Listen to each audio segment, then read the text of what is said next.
We need to talk about Derek Chisora. This guy, I can't quite get my head around him. Guys, stick around to the end of this one because there's so much to talk about here. I can't quite believe Derek Chisora, the career he's had, and where he's currently at right now. I just couldn't have predicted it a few years back. I've definitely got a few things to say about the guy. I've definitely got a few thoughts on this fight and his career. And I'm going to make a big statement that a lot of people might not like. Hello everyone, welcome back to a guy called Henry. Guys, what is it with this guy, Derek Chisora? This is actually the first video I've done on the channel about Derek Chisora, despite him having quite a lengthy career. I've obviously not been around that long. I think when he fought Joyce, I was back, but I didn't cover the fight.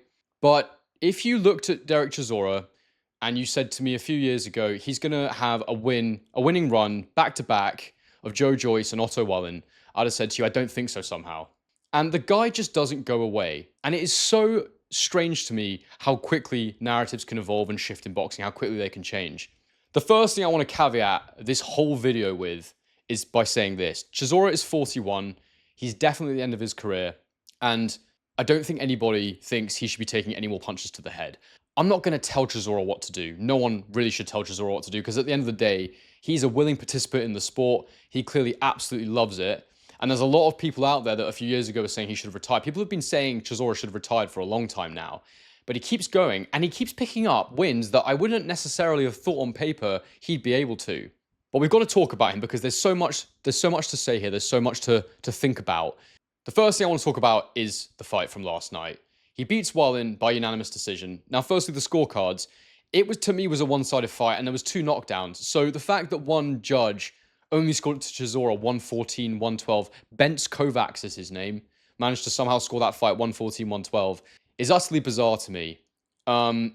Look, we all know that boxing judging can be poor at times, but I do not understand that at all. Chisora clearly landing the cleaner, more effective work, constantly on the front foot, pushing Wallin back.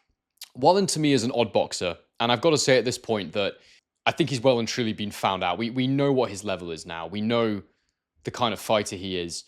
The problem with boxing is you often need context to understand how good a guy is, and with Wallin, it was always quite unclear. The reason he was getting any fights was because he fought Tyson Fury, and he gave Tyson Fury a decent fight. He cut him, he won a few rounds, and he didn't make the Gypsy King look very good that night. And look, we know now with Fury, when the guy isn't motivated, when he's not up for it, when he doesn't feel like his back is against the wall, he doesn't really perform that well. And I just think that is the lucky nature of fighting Fury when you're Otto Wallin, is that he's almost been able to build a fairly decent career off the back of it. Now, to be fair to the guy, if we go to his record, he has got a win against Dominic Brazil, which, how good was Brazil? Again, we're adding context to the mix. Probably not very good. Probably not very good. If we look at, he also has a win against Kamil Sokolovsky, who many of you won't know, but I know Kamil Sokolovsky, and he's actually quite talented, but never quite fulfilled his potential. And then he has that win over Murat Gassiev, who was going to be moving, up at heavyweight, naturally a cruiserweight. Understandable that he was able to get that. It was also a split decision. He then had that fight against Anthony Joshua. And the reason I want to talk about this is because I want to... This is important to talk about for us as boxing fans. The narratives that can be constructed based on wins.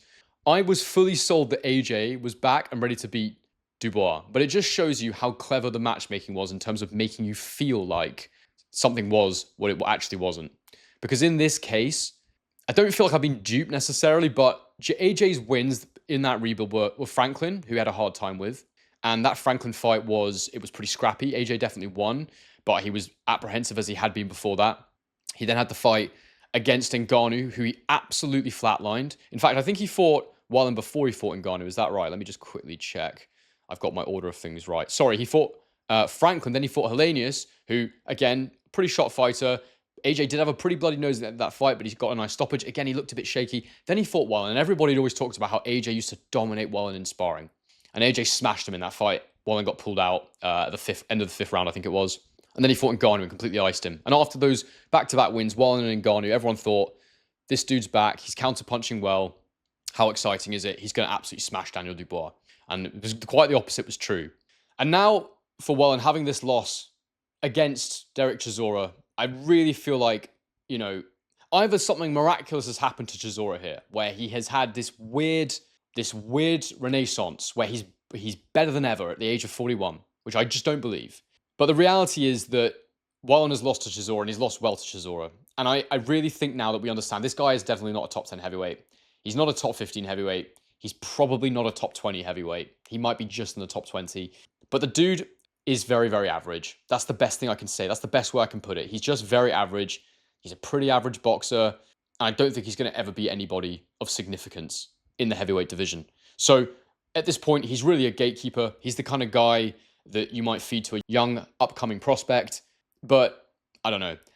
Let's talk about Chisora for a minute, guys, because it's just odd to me. The guy's had, that was his 49th fight. His last on British soil, as we all know, that's what we've all been told.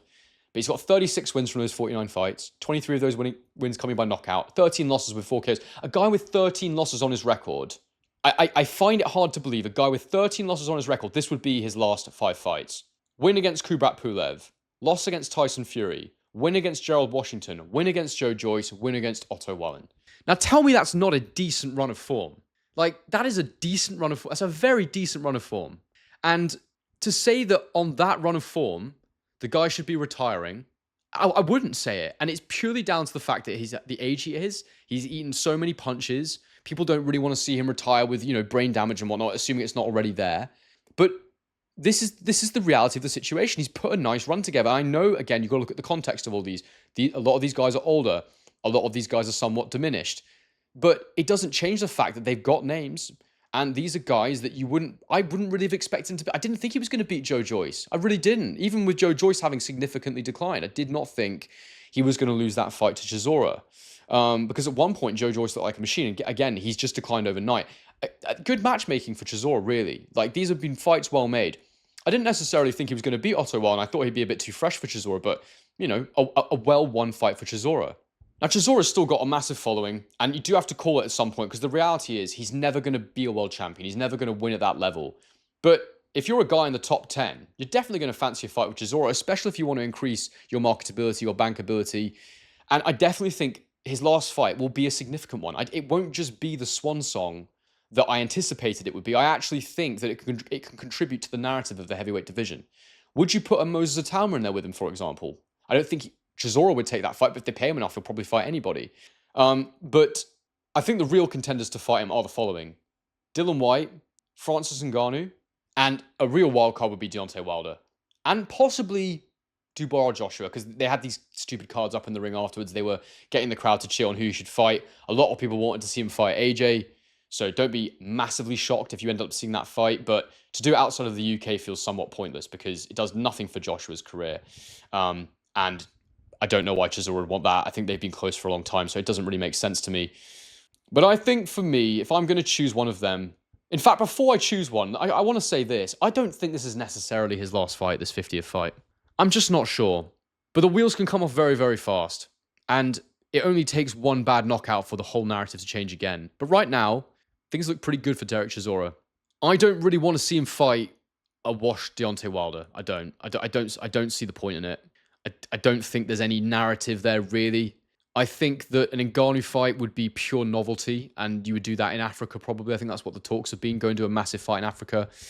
I think, for me, the only one that really makes sense is Dillian Whyte, because they had those 2 fights together, and they were good fights. They were both extremely close. Obviously, Whyte stopping Chisora the second time, but there's a phenomenon with Derek Chisora here, which is really strange, which is that it's this. If I think back to...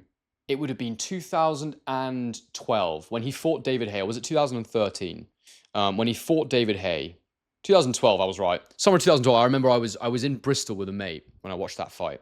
And if you had told me then that Derek Chisora in 13 years' time would be much, much better than David Haye, would be much more physically in much better health, would be doing more things in the boxing than David Haye, would have had a much longer career, I would have struggled to believe you, because I was a big David Haye fan. He was one of the people that really got me into boxing. To think that Chisora is in the position he's in, and Haye is long retired. Right now, if you put them in the ring together, Chisora would smash Haye, because Haye simply can't get himself fit. But the longevity of this guy and the way he's been able to preserve himself and maintain himself at a certain level at the age he's at is quite astonishing, really. It's quite incredible. And Dillian Whyte looked absolutely horrific in his last fight. He had that comeback fight against Ebenezer Tete, I think it was. He looked dreadful. And at this point, there's an argument to be made that Dillian Whyte is actually more declined than Chisora is from the points they were at when they last fought. And so I actually think it's probably a decent scrap again. So if you want to do something with significance because of the previous history with the two of them, if you want to do something that will have interest and generate money, I think it would make a nice third fight on the cards, chief support on one of these Saudi cards.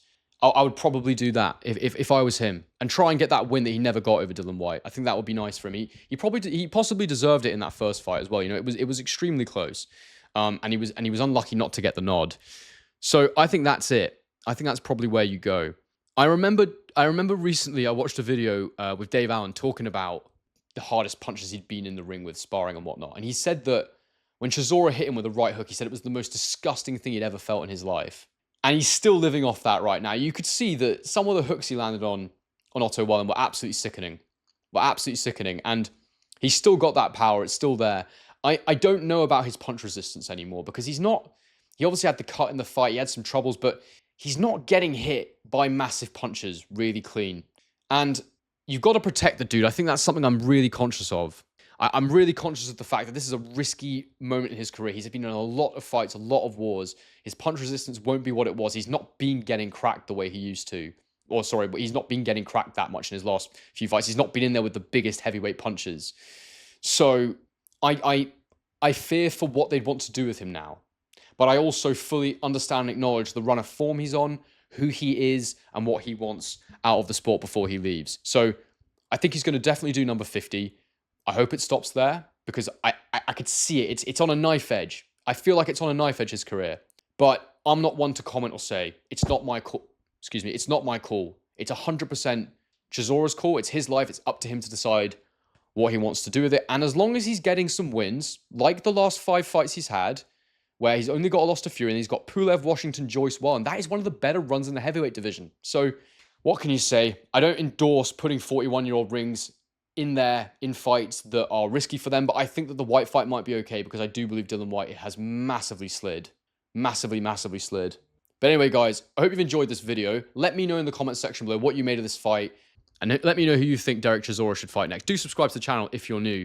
Also, do let me know what you think of Otto Wallin, because I'm pretty sure now that this dispels the idea that he's any kind of decent heavyweight. I know Fury a few years back would have had you believe that Wallin was actually a good fighter and, you know, it was all part of the matchmaking process. But I really think at this point, we kind of understand where this guy is at now, and he's really not great. Bang average might be fair. Anyway, guys, I hope you're all well, and as I always say, on to the next one.